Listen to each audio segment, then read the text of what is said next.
Well, Raza Narejo joins us now. He is the Country Director for Islamic Relief, Pakistan. He joins us from Islamabad. I understand that you've recently been in one of the worst affected areas. Can you just give us an idea of what you encountered when you were there and exactly what people are dealing with at this point? Yeah, thank you so much for taking me on.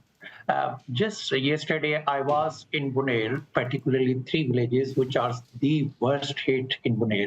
So I visited Bazaar, and that was consisting of more than 1,000 shops. And all these shops are completely obliterated. And within these shops, you will see that only dirt, only mud is staying there. And that is almost 6 feet high. It will take them almost 4 to 5 weeks just to remove that mud and dirt. So that is the situation of that main bazaar which they were relying upon. Then I moved towards Batai village that was nearby and again in the valley. So that was present such a devastating picture. It was overwhelming.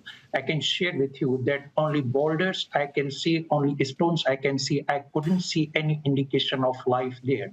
Houses were completely damaged. There was no sign of life.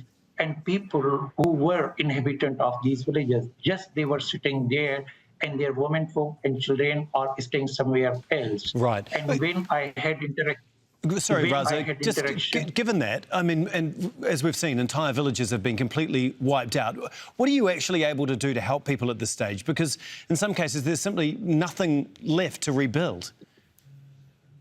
Yeah. So Islamic Relief, as I shared with you, is there from the very first day, and very few local foundations are working there. There are no more, humanitarian organizations, particularly from international NGOs. Very few are working there. And I can share with you in terms of needs. So first and foremost needs is food, because at this moment, food shortages are very much there. And then particularly formula for little children, and then lactating mothers, they need support, and pregnant mothers, that is the situation which is on the ground, and they are not left with any bedding. There is no bed to sleep upon. That is another situation. They have no utensils to cook food in. So non-food items are also essentially required. Another major, barrier which I come across, that was clearance of roads, even though to an extent semblance of roads have been rehabilitated, but still it is posing a lot of challenges in terms of making access there. Yeah,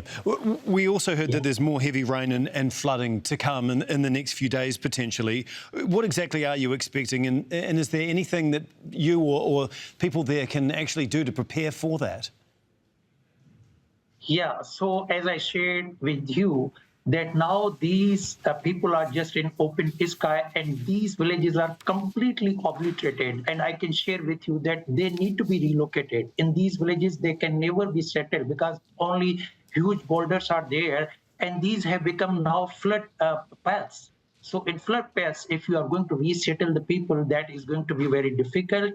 And I can share with you that if any new downpour is coming, that would be just increasing and then intensifying the already damages have been caused to the lives and assets of these people. And even there, no asset is left in their lives. They have lost everything. There is no belonging. Just I met with one person. He was in just same class since the beginning of this catastrophe. And that is the situation of entire population which has been affected there. Yeah, clearly so much more work to do, especially with potentially much more rain to come. Thank you so much. We do appreciate your time. That is Raza Narejo, the Country Director for Islamic Relief, Pakistan. Thanks again.